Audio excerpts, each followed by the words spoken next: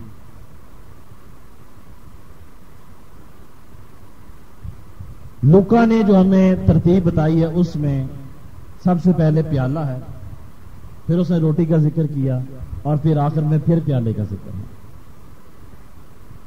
یہ لوکا کا سیکوینس ہے، پیالہ، روٹی اور پھر پیالہ. لیکن باقی جگہوں پہ جو سیکوینس ہے وہ ڈفرنٹ ہے. متی اور مرکز میں اس کا جو ترتیب ہے وہ صرف ایک پیالے اور ایک بریڈ کا ذکر کرتے ہیں. ہم دیکھیں پال اس کے بارے میں کیا کہتا ہے. پہلا کرنتھیوں 11 باب 23-26 آئے. کیونکہ یہ بات مجھے خداوند سے پہنچی اور میں نے تم کو بھی پہنچا دی کہ خداوند یسوع نے جس رات وہ پکڑوایا گیا روٹی لی اور شکر کر کے توڑی اور کہا یہ میرا بدن ہے جو تمہارے لیے ہے، میری یادگاری کے واسطے یہی کیا کرو. اسی طرح اس نے کھانے کے بعد پیالہ بھی لیا اور کہا یہ پیالہ میرے خون میں نیا عہد ہے، جب کبھی پیو میری یادگاری کے لیے یہی کیا کرو. کیونکہ جب کبھی تم یہ روٹی کھاتے اور اس پیالے میں سے پیتے ہو تو خداوند کی موت کا اظہار کرتے ہو جب تک کہ وہ نہ آئے. آمین. سو یہ پال کی ڈیفینیشن ہے، انٹرپریٹیشن ہے. اس رسم کو جسے ہم پاکشا کہتے ہیں، اور بائبل نے اس کو جو نام دیا ہے بیسیکلی وہ پاکشا نہیں ہے. جو اس کو اوریجنل نام دیا گیا وہ ہے، کیا نام ہے اس کا؟ روٹی توڑنا. ہم اسے کہتے ہیں لارڈس ٹیبل ہے، پاک شراکت ہے، اور ڈفرنٹ نام ہم دیتے ہیں. لیکن اوریجنلی بائبل نے جس کو نام دیا ہے وہ کیا ہے؟ روٹی توڑنا. اور وہ رسولوں سے تعلیم پاتے اور گھروں میں روٹی توڑتے. بریکنگ آف دا بریڈ یہ اصل نام ہے جو اس رسم کو بائبل نے دیا. کیا نام دیا ہے؟ روٹی توڑنا. سو پال اس کا ایک مقصد جو ہمیں بیان کرتے ہیں وہ یہ ہے کہ تم اس کی موت کا اظہار کرو. تم اس کی، یہ اس کا ایک اینگل ہے. اس رسم کا ایک اینگل کیا ہے؟ جب آپ پاک شراکت لیتے ہیں اس کا ایک مقصد کیا ہے؟ تم اس کی موت کا اظہار کرتے ہیں. لیکن لوکا ہمیں اور گہرائی میں لے کے جاتا ہے اور اس کا میننگ ہمیں بتاتا ہے کہ وہ کیا ہے. 18-19 آیت پڑھیں گے. کیونکہ میں تم سے کہتا ہوں کہ انگور کا شیرہ اب سے کبھی نہ پیوں گا جب تک خدا کی بادشاہی نہ لے. پھر اس نے روٹی لی اور شکر کر کے توڑی اور یہ کہہ کر ان کو دی کہ یہ میرا بدن ہے جو تمہارے واسطے دیا جاتا ہے، میری یادگاری کے لیے یہی کیا کرو. سیکنڈلی پہلے اس نے پیالہ لیا اور سب نے اس میں سے پیا. پھر اس نے کیا کیا؟ روٹی لی اور شکر کر کے توڑی. شکر کا مطلب کیا ہے؟ دعا کر. کون سی دعا جو پہلے میں نے آپ کو بتائی؟ وہ یہی دعا ہر کھانے پہ کرتے ہیں. اور یہ کہہ کر ان کو دی کہ یہ میرا بدن ہے جو تمہارے واسطے دیا جاتا ہے، میری یادگاری کے لیے یہی کیا کرو. اور اس 19ویں آیت میں ہمیں بیسیکلی یہ بتایا گیا ہے کہ یہ رسم کیا ہے. اور خداوند نے کہا کہ یہ آج میں تمہیں بتا رہا ہوں، جو روٹی میں نے توڑی ہے یہ جب تم کھاتے ہو تو یہ ایسے ہے جیسے میرا بدن تمہارے لیے توڑا گیا ہے، میری یادگاری کے لیے یہی کیا کرو. اور یہ جو ورڈ یہاں پہ یوز ہوا ہے یہی کیا کرو، اس میں یہ سینس پائی جاتی ہے کہ بار بار کرتے رہو. جب تک میں نہ آ جاؤں تم یہی کرتے رہو کہ روٹی توڑنا اور شیرہ جو ہے وہ پیتے رہنا. اعمال 2 باب اس کی 42 ہے.